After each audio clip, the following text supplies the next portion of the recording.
This is the Detroit Sports Podcast Network. What's up, Detroit sports fans? Welcome to the Fan Report, a show made by fans for fans, powered by the Detroit Sports Podcast Network. I'm Nick, and with me is Anders going to give us this week's topics. Well, on the Lions front, we're going to talk about how an injury on the other side of the country could possibly impact your local sports team, as well as a former local sports member being on the other side of the country has somewhat impacted him. On the Pistons side, we finally brought Cade Cunningham in for his workout. We're also probably bringing in some other people. And sounds like Netflix is making a Malice of the Palace documentary, so we're going to talk about that too. It's a Fan Report. So we've actually got like a pretty decent slate of things to talk about this week, which is moderately surprising because we're still, 9 days away from the draft for the NBA? About that, and we're still a few weeks away from NFL. 9 days as of this recording. We'll be about exactly a week by the time you guys are listening. Right. And we're still about 3 weeks away from NFL preseason beginning. So with that being said, let's kick it off with some Lions talk here. I wanted to kind of start things by getting your perspective as a Lions fan on the way that the national media has just been globbing over Matthew Stafford. Just full on bowing down to him and his elite ability, as I believe I've heard at least once or twice. No, it's really annoying. So if you guys ever listen to our live, well, actually on the podcast, we weren't exactly Matthew Stafford truthers on this podcast, but we were willing to give him the benefit of the doubt. And honestly, a lot of times it felt like we were having to defend Matthew Stafford from unfair headlines. Sometimes. And I'll be blatantly honest and say that I called for him to be gone a few years ago. Well, yeah. I still stand by that. But we also said he's not a bottom 10 quarterback in the NFL. Absolutely not. National media had previously purported. I will say he has had a bottom 10 quarterback season in his career, 2 years ago to be exact. It was not pretty. But now going into the season, I believe it's ESPN that's ranking him as a top 10 quarterback. 2 years ago or last year? Like, not this past year, but like the prior year. Was it that year? Yeah, I believe it was. But anyways, repeat what you said. I said, right now going into this season with the Rams, is it ESPN that's ranking him as a top 10 quarterback? It's everybody. There's a few outlets. I believe Chris Sims did. Everybody did it now. Is all over his gonads. And with respect to that, I do like for fantasy purposes, let's say, I would. Going into the season, I was slightly higher. Well, I shouldn't say was because we're still going into the season. Slightly higher on Stafford because of the fact that I think his run game is going to be better than it's ever been in Detroit. I do think he has really good weapons, and he has a defense that could manage the game. Give and him keep the ball in good field position. Yeah, exactly. However, now could you argue from a fantasy perspective, considering how much they do run the football, that and the defense being where it is, that would mean that that he wouldn't have to throw as much? You could argue. You could say that. You could also argue it's going to open the pass game more. That is entirely deep dive semantics that are pure conjecture. But here's what struck Sean me. McVay loves to throw the ball. Here's what struck me. Like, for example, 49ers Jimmy Ward said that Matthew Stafford is still the same QB in Detroit as he was in Detroit. He's not a different quarterback. And which I agree with. Where I work, we actually have like ESPN on like all the time on the TVs. And I just happened to be walking by, and I saw national media basically attacking Jimmy Ward for saying that. They did. Like they went after him. It was a headline that he said that. They did. They went after him. I've seen, to give you another name that's been all out there and talking about Jimmy Ward and Jim Rome. Very well-known name in sports media and the national media, basically stating how he loves Jimmy Ward and he's a very good player and he loves the 49ers, but come the week that the 49ers play the Rams, Jimmy Ward's going to be wishing he never said that. And that was, I'm paraphrasing, but that was pretty much what Jim Rome was saying. National media, national pundits are all over Matthew Stafford in LA. Like why is it considered taking a shot if you're saying a 33-year-old quarterback is the same player he was last year? He was that a guy is exactly who he is. It's I don't consider it taking a shot. I consider it calling it as literally he what the sees it. headline was. I know, but I would consider it calling it as he sees it. It's not like Matthew Stafford spent 2, 3, even 4 years in Detroit. He spent 10 years here. We saw some great years. We saw some bad years. You got to remember, this is the same guy who against the New York Jets, I believe, threw 3 picks just a few years ago in Sam Darnold's rookie year. The Jets. And for, the masses out there, the Jets are not a good football team and haven't been for a long time. This is the guy that in a lot of circumstances has put you talk about the Rams defense being able to keep his team and being able to keep the Rams in games and how that'll help Matthew Stafford. Well, Matthew Stafford also makes mistakes with his game and throughout the game that makes it real hard for the defense to keep him in it. And it does it happen every game? No. Does it happen all throughout the game? No. But he's just known to make that one big mistake.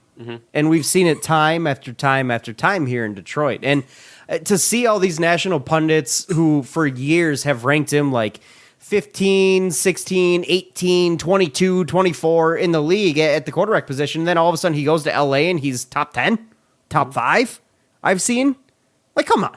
Now, don't get me wrong. We can't be talking about the same guy here. I do expect Matthew Stafford to finally get that playoff win in LA. I do expect him to be a good quarterback with the LA Rams. I would argue that you'd argue better than he was in the Lions. I would argue that any less than expecting playoff wins for the Rams is an absolute failure. If you're not considering what they gave up to get him, right? If you're not expecting playoff wins and you're the LA Rams or fan base of the Rams or the national media, then what the hell did we do this whole thing for? Because Jared Goff got them further than that, and they didn't give up.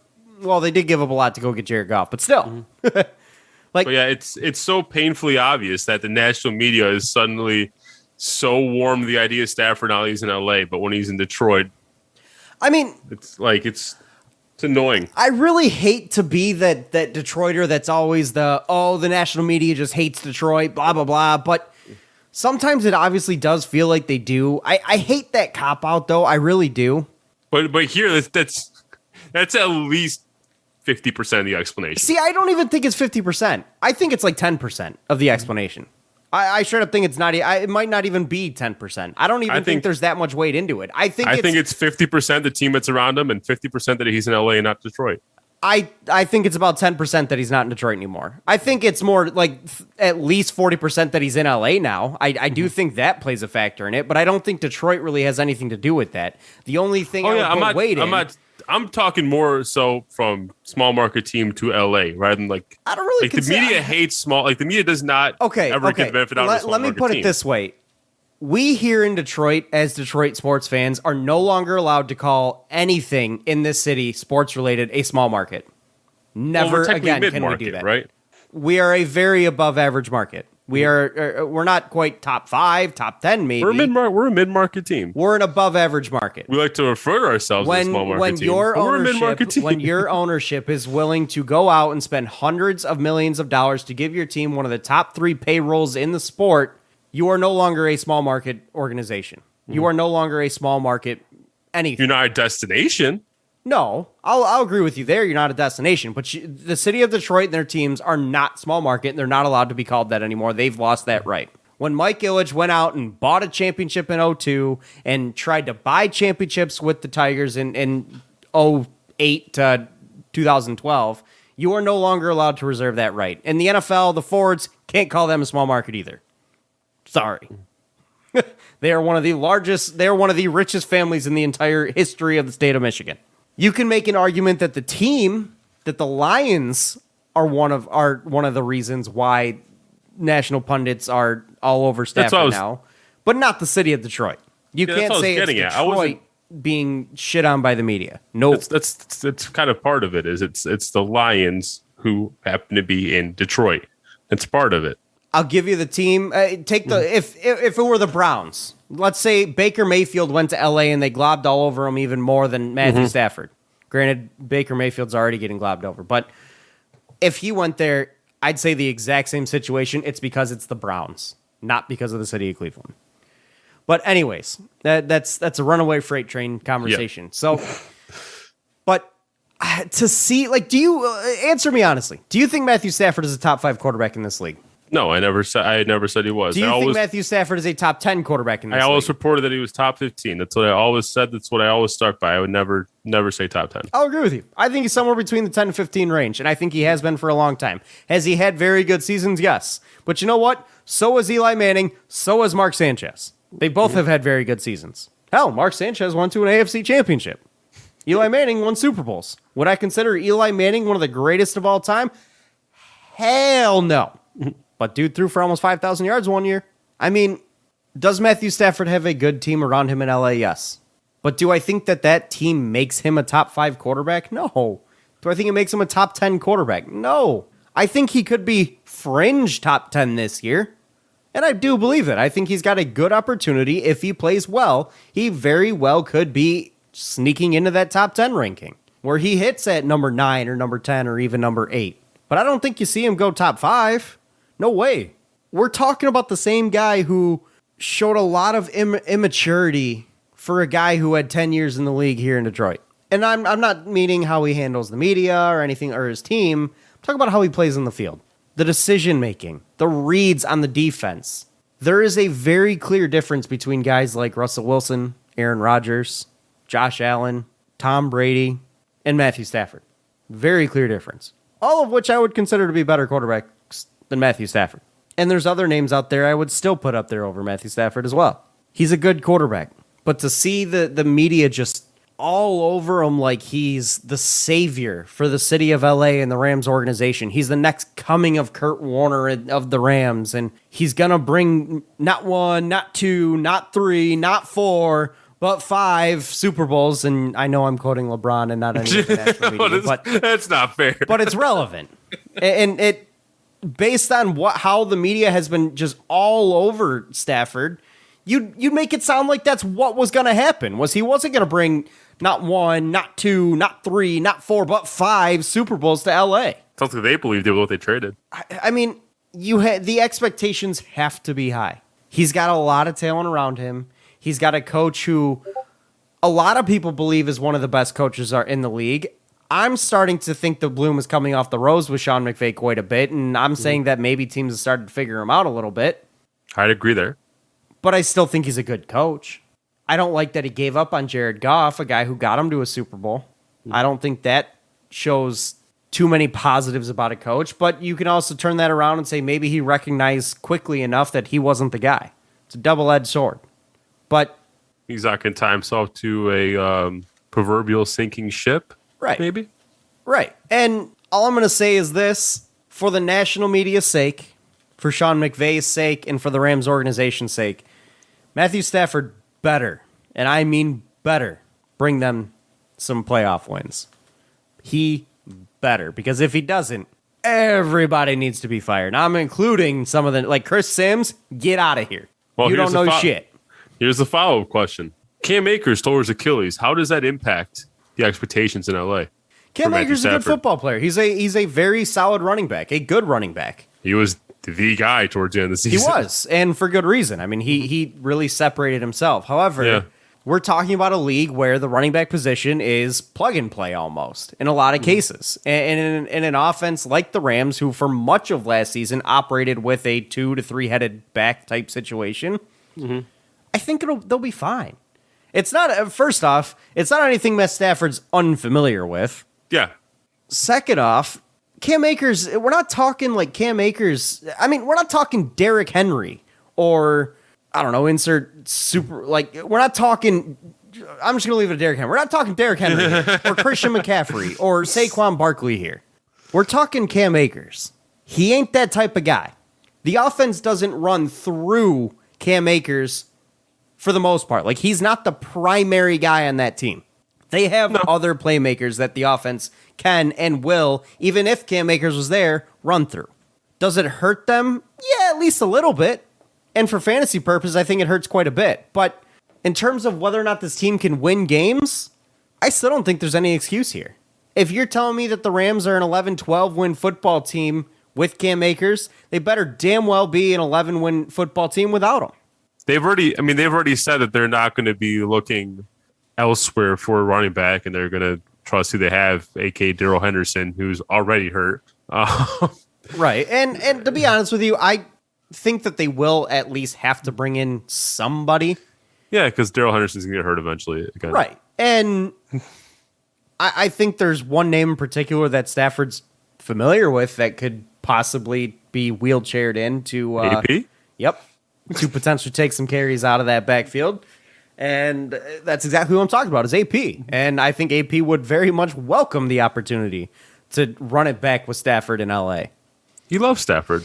Does he? I have no idea. I was going to say I have no idea. But just looking at the roster, I think he would be very happy to go to LA and have a chance to go for a Super Bowl. But either way, I think if you insert AP into that offense, I'm not going to say it doesn't miss a beat. I don't think the run game will be as effective, but I still think the offense and that team are going to be pretty damn good, at least on paper. So, you don't think there's any impact to the draft pick that we hold, the Rams draft pick? I mean, I was hoping that float to the top 15 territory. Hopefully, I mean, no, not really. Do I think that this is going to take the pick from 25th to 15th? No, I don't. No way. I don't think a running back outside of the top 3 or 4 in the league have that much impact on a team. And Cam Akers isn't there. He's like borderline top 10. So no, I don't think Cam Akers has that kind of impact on a team and the way that team's going to play this year. Again, this is a league where running backs have a shelf life about 3 years. So frankly, I don't think, and by that definition, they're plug and play at this point. So no, I really don't think Cam Akers is going to turn the Rams from a 10, 11, 12 win football team into a 7, 8 win football team. There's no way in my mind does that happen. I can't disagree because again, the quarterback you have in Matthew Stafford has shown an ability to get an offense moving without having to rely on the run game too much. And he certainly has the weapons in the receiving core to make up for a lack of a run game. So I think I agree with you that I'm not expecting too much of an impact. Look, if I want there to be an impact, I'm not expecting too much of an impact to the Lions draft pick that we possess from the Rams. And it's not like the Rams were comfortable running this running back by committee for much of last year with a lot of success. Mm-hmm. So I really don't think Cam Akers, do I think Cam Akers could have hit 1,000 yards this year? Yeah, he probably would have. Mm. Do I think someone hits 1,000 yards for the Rams this year? No, probably not. But you may have 2 800-yard carriers.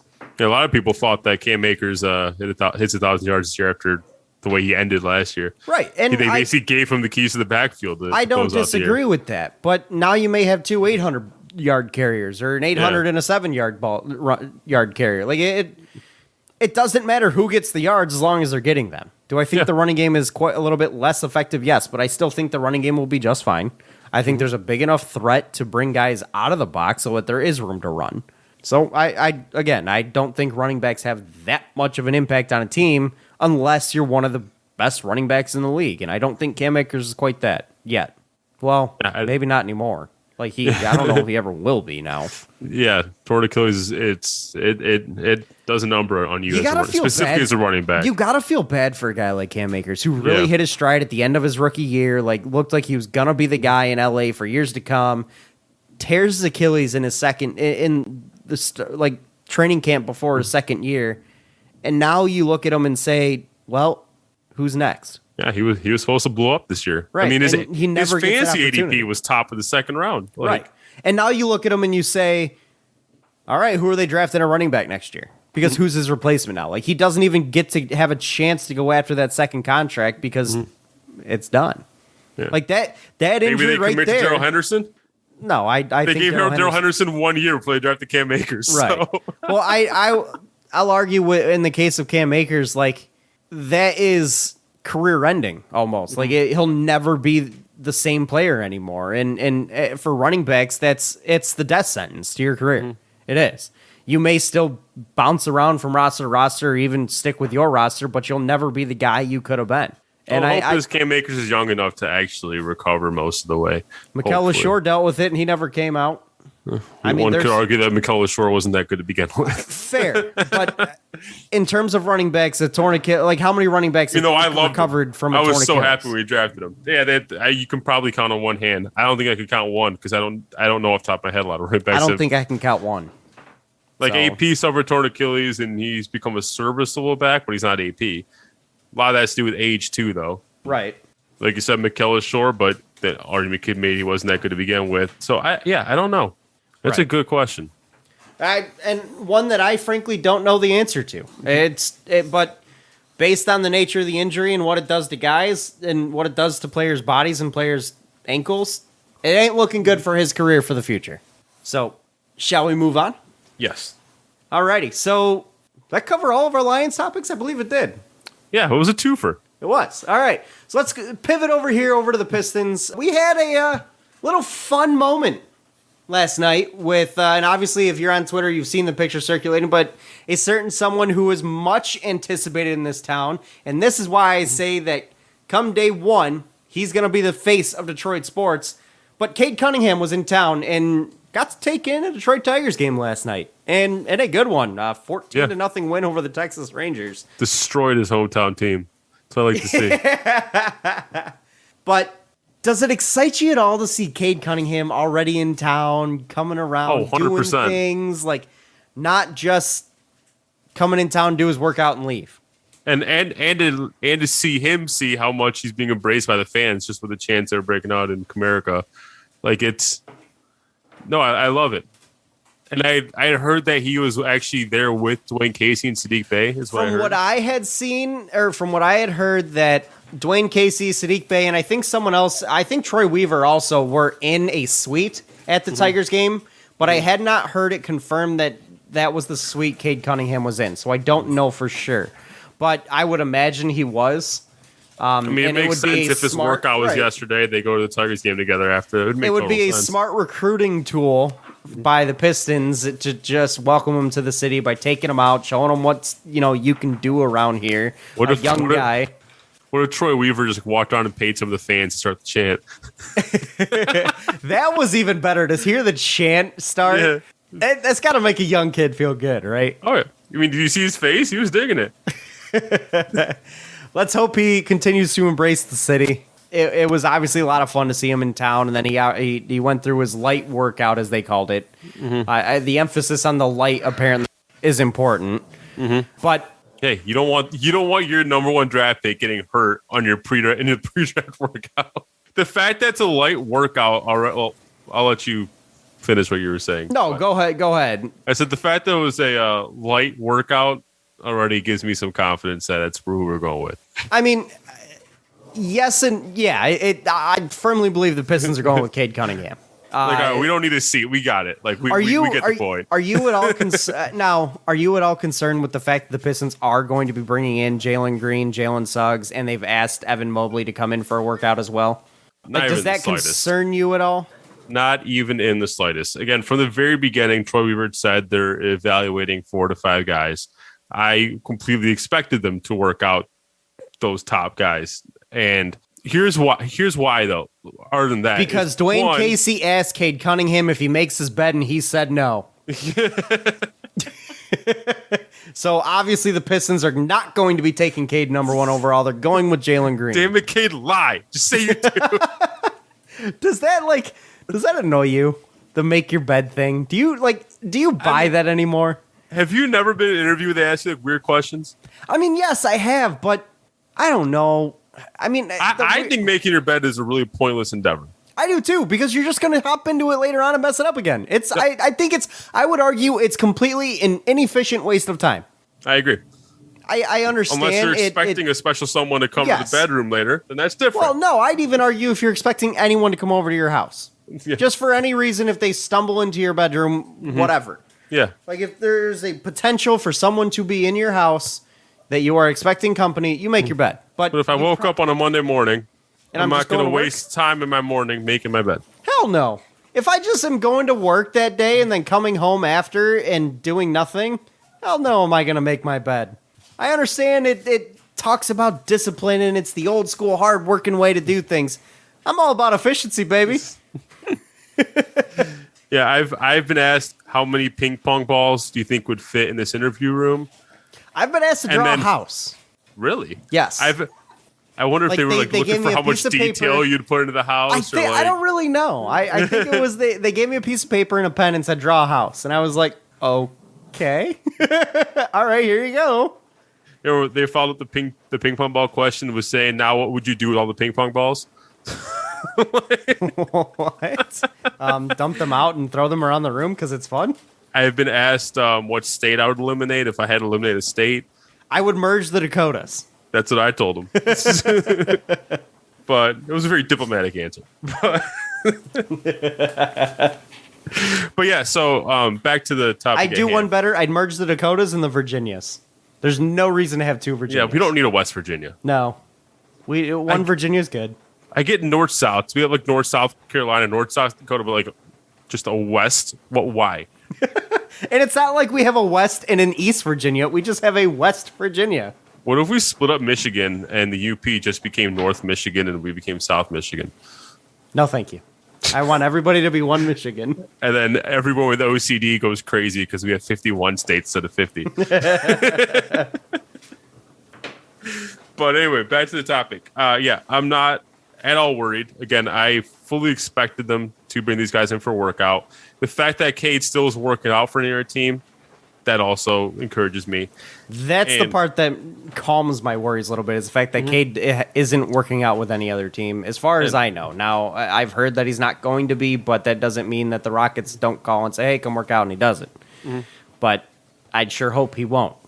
And honestly, it'd be stupid not to work out the other top guys, because Cade could go on an acid trip tonight, wake up tomorrow morning and be like, I don't think I want to play basketball. And he's lost in the country of Chile, and he can't find his way home. He says, I don't want to play basketball. Now what? You're stuck. You didn't work anybody out, and now you got to make a blind pick. Well, I mean, I wouldn't argue it's a blind pick, considering we've had a long time to see these guys. But still, yes, I agree. And not to mention, also for future purposes, I would always like to work out prospects in case I want to trade for them in the future. I'm never going to say no to a workout. I'm not going to waste my time working out too many prospects, but if I have the opportunity to work out guys in the top 5, I'm working out guys in the top 5. That's just how it's going to happen. What if I find a way to trade in the top 5? Like, there's so many scenarios where it makes sense to work out the rest of the guys in the top 5, and there's so little scenarios where it doesn't make sense. So no, I'm not too worried about it. Right. I mean, I don't expect you to remember. Shams tweeted. I don't expect you to remember, but did the Cavs work out anybody besides LeBron? Did they even work out LeBron? I have no clue. But Shams tweeted about it, actually. He tweeted out, this was about 3 hours ago. He said, the Pistons will draft Cade. The reason for these workouts is for trying to get a good look at these prospects for the future, i.e. in trades, free agency, etc. I don't believe that's the sole reason, because that's a little far on the line, but I would say there's other reasons for these workouts are that we're drafting these guys at 1. Right. No, I agree with that. I don't quite agree with the trades free agency aspect of it, because these guys have so much potential. It's going to cost you too much in a trade, and if they're available for trade, you don't really want them, because why? Why would a team be willing to trade them? You know what I mean? Yeah. And then free agency, you have no idea what this guy's going to turn out after 4 or 5 years. No way. So I think it's the Pistons doing their due diligence and making sure that if something happens over the next 9 days with Cade Cunningham that causes him to be an untouchable at number 1 overall in the draft, then you have a backup plan. Let me put this out there. If he gets caught with a gas mask bong, I'm still drafting him. I probably would too. It's 2021.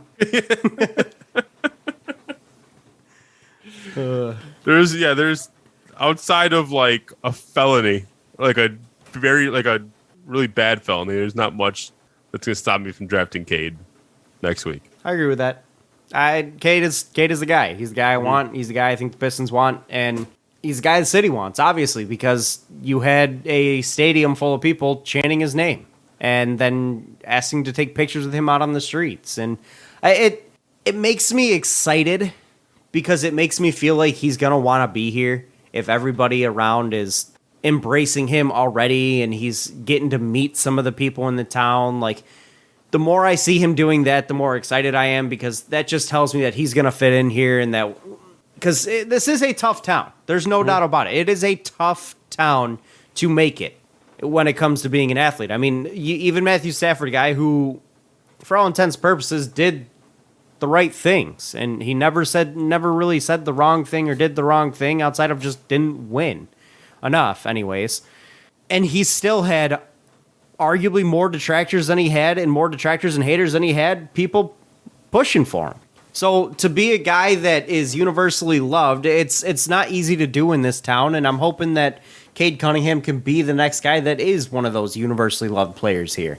And it's a good start to see him out and about in the city and doing things with the team and doing things with the other sports teams in this town, because that's one thing fans in the city love, is seeing our athletes embrace the other teams in the town. And to see him already starting that, it gives me hope. It really does. So it gives me a lot of excitement to see. One other topic in Pistons world, the Malice of the Palace is finally getting its moment back in the spotlight. The Netflix docuseries Untold, which takes a look at, it's going to take a look at 5 controversial sports moments. It's going to do an episode, 80-minute long episode on the Malice of the Palace. And supposedly this docuseries is going to feature never before seen footage of the incident and interviews with the people who were involved. How in the hell is there footage that hasn't been seen of the incident? Like, Locker do we room. have videos of the dudes naked in the locker room talking shit? Like, I mean, what haven't we seen of this? What camera angle haven't we seen? Look at this angle of Jeremy O'Neal decking the guy in the... Right. Like, I'm pretty sure we've seen it all. If you zoom into the top right corner, you see Betty Sue giving a middle finger. But this is courtesy of M Live. They spoke with the directors, and the director said, "We chose these stories by asking ourselves this question: is this the single most important thing that happened in this person's life? What we found doing documentaries is if you're sitting down with someone, the event that you were interviewing them about was the most pivotal, important thing that's happened to them. You're going to walk away with really fascinating insights into their lives that have a sense of narrative built in, a beginning, a middle, and an end." They didn't specify who exactly they're going to be interviewing, but if it's someone if they're interviewing someone who this has had a great impact in their lives, I'm gonna guess Ron Artest. To get like that, it's going to be the most obvious one because that forever. I also think he may be the only one willing to do it. Maybe. I'm assuming some of the fans that were involved are going to be interviewed. Maybe. I would. Okay, so let me put it this way. If we don't have at least one of the fans involved, we don't have at least a couple of the players involved, then it's not a documentary worth watching. That's what I was going to ask you. What are you looking for in this documentary? Like this is the first time that I know of that we're getting a documentary. Right, and frankly, until you told me that it was happening, I've never sat around and said, all right, I need a documentary on the Malice of the Palace. Like, would I have wanted a 30 for 30? Sure. Yeah, this was on my 30 for 30 wish list. Sure, like a 30 for 30 would have been kind of cool. But, like, this is not something I need a whole documentary about to talk about. Like, 30 for 30 is like a documentary. Yeah, but they're usually at least an hour. Yeah, but 30 for 30 has a little bit more of, like, sports cachet around it. Like, you're more likely to get the players involved. You're more likely to have people in the know involved because it's ESPN. Yeah. And 2, it's 30 for 30. So this is a reputable, like, we're talking about a Netflix docuseries here that is probably a no-name documentary maker that nobody's ever heard of. So the likelihood of them getting a bunch of big names involved in it is probably pretty slim. I never wanted a non-30 for 30 documentary of the Malice of the Palace. Like, I never needed that. I never asked for it. There was no need. I'm just saying in general, the idea of a docuseries that focuses on controversial moments in sports does sound enticing to me. Oh, don't get me wrong. That sounds awesome. Like, it sounds great. But unless they get the big names involved in a lot of these, it's not worth it. Like, it's not worth my time. So also, I do think they need to have the central focus names in this. I think I'd love to hear the multiple angles of it as well. Like, I obviously want to hear Ron Artest or Meta World Peace or whatever his name is now. He's changed it again. But I'd obviously love to hear their angles and Ben Wallace and Rashid, and Steven Jackson. But I'd also love to hear, the side of someone like Reggie Miller, who wasn't necessarily involved in it, but was on the team, and to see his thoughts on it. Getting all angles of it, I feel like would be kind of interesting. And Reggie Miller's thoughts and how it affected the team the rest of the year. Because you could straight up argue, and there's a lot of pundits and a lot of national media that say that right there was the reason the Pacers weren't the ones winning the title that year, and the Pistons were. Because they didn't have guys like Ron Artest and Steven Jackson and Jermaine O'Neal for long periods of time. So, here's an interesting tidbit, by the way. Not to interrupt what you're saying, but one of the producers on this project is the Players Tribune. So there is a player connection. All right, so you do have a player connection. I'm curious to see who. I want to know what players are involved, or coaches, or people that are close to it. Like, who's in it, and what angle they're taking this. I obviously every documentary has a bias lean. I've never a straight up down the middle documentary usually isn't very entertaining. So I like the idea, but at the same time, isn't something I necessarily need, and it's something that I think can really be badly messed up. But I do like seeing the Pistons relevant for something. But I'm also curious to see what the other untold stories are. I want to see I feel like if the other untold stories, I feel like if the other untold stories are things that nobody cares about, it almost makes me feel like, oh well, I don't want to do this then. Nobody's gonna give a shit. One of them I don't really care too much about. The other one I'm not even too familiar with, that I know of, that we know of so far. One of them is Caitlyn Jenner's reflections about winning the Olympic gold medal. Don't really care that much. How is that an untold story? They had an entire TV show about the Jenners and the Kardashians' lives. And then the other one is boxer Christy Martin's fight for her life outside the ring, known as the coal miner's daughter. And that one is apparently going to feature interviews from Mike Tyson, Layla Ali, and her ex-husband, Jim Martin. I'm sure it's also going to tell the story of the misfit band of UHL hockey players known as the Trashers, who took orders from the Mighty Ducks' obsessed teenage son of an alleged mob boss. I am so in for that. Interesting. So, in other words, that sentence was a lot to digest. It was. I'll be honest with you. It sounds like that the Malice at the Palace is going to be the biggest sports relevant episode of this.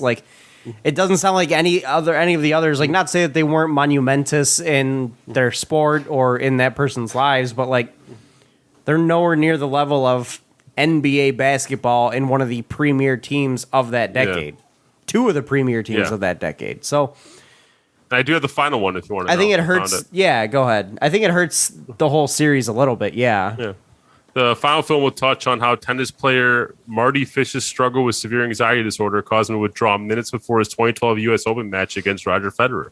So it's probably going to touch upon mental illness. Okay, so these are really small game documentaries. None of these are really that relevant or big or never, Yeah, that one's probably going to try to make good awareness to anxiety disorder. Yeah, so I'll be honest with you. That makes the two I want to watch are the Mighty Ducks obsessed mob boss's son one.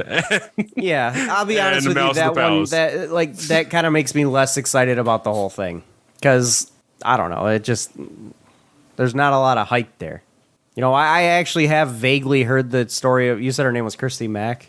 I had to close it out, but yeah, something like that. I believe I've heard of that story before and how it's extremely inspirational and stuff. But I don't know the specifics of it. I know that's probably one of the bigger ones, especially with the names that they've got involved in it with Mike Tyson, Layla Ali, and But either way, none of these are really that big of events in terms of in the grand scheme of the sports world. So I don't know, kind of makes me a little bit less excited about the whole ordeal. Hey, I'm just happy we're getting 80 minutes on the Malice of the Palace. I'd rather it be 30 for 30. Do you think this rules out a 30 for 30? No, I don't. I don't at all, because I think ESPN, unless ESPN has involvement in this, then I think it does. But unless ESPN From what has I've involvement, seen, they don't. So okay, then no, I don't think it rules it out at all. But who knows? And maybe this could actually be something that spurns a 30 for 30. Maybe Ron Artest is involved in this, and he takes it an angle that ESPN goes, whoa, wait a minute. Let me tell you what really happened and how this really went down. So maybe that happens, but we'll never know. We will eventually know, but who knows? Record scratches. Yeah, that's me. You may be wondering how I got into this situation. Let me start the story over. Let me take you back. What if we got 30 for 30 just on the whole psychology behind sports brawls and talking to all the players that were involved in brawls and what was going through their minds at that specific point in time? I think that's too broad of a subject, because there's been brawls over some stupid shit, and then there's been brawls over stuff that was probably earned. Yep. In all reality, the Malice at the Palace is a brawl over some stupid shit. Let's be real. It was just a game that was a blowout. Ben Wallace just threw him across the court. Yeah. Then a fan Combination threw a of beer. frustration on Ben Wallace's part and an unnecessary hard foul on Ron Artest's part. No, it was Ben Wallace who committed the foul. No, it was Artest. He fouled Ben Wallace. And then Ben Wallace shoved him. Maybe it was. I don't know. Yeah. But either way, like it was just totally unnecessary. And then the fan throwing the beer, like Ron Artest did not need to run into the crowd. Like it was just totally stupid shit all the way across. Yeah. And I missed it. I didn't. I turned remember the watching game it. off. I turned the game off like literally 20 seconds before it happened. I remember watching it and then telling my dad what happened after, because I think my dad was like outside or was just coming home from somewhere, and I told him what he goes, what happened? What was the score of the Pistons game? I said, well, it never ended. It's still not over. He goes, what? There was a brawl. There was a fight. You should the way you should have worded it is Ben Wallace got mad over a call, and then Ron Artest started fighting fans, and just let him fill in all the blanks after that. Oh man, But yeah, I think we covered everything. that does, I believe, cover everything we got today. Unless you have anything else to add. I just can't wait for our pre-draft show next week. Oh, I'm excited. I'm excited to just see I can't wait Adam to speculate Silver- who we're going to draft. Adam Silver's alien-looking ass go up to the podium and announce with the first pick in the 2021 NBA draft, the Detroit Pistons select Cade Cunningham. You mean his Oklahoma American State. Gothic looking? He looks like an alien to me, man. Anyways, that is going to call for this week, guys. Thank you for listening. Follow us on Twitter at RealFanReport, and we'll catch you guys next week. Thank you to you, Andrew, and thank you to Detroit Sports Podcast as well. This has been the Fan Reporters. Bye, fans. For fans. We will catch you guys next week with our pre-draft show, getting ever so close to Cade Cunningham in a Pistons uniform. I know we're all excited about it, but we're not quite there yet, but we're getting there. So We're getting there. Let Rockets fans keep being delusional because they're counting down also it's for some so reason. funny. It is so funny. It's great. I love it. But thank you guys again. We'll catch you next week. Have a good one. Enjoy the rest of your week and weekend. Peace out. Peace.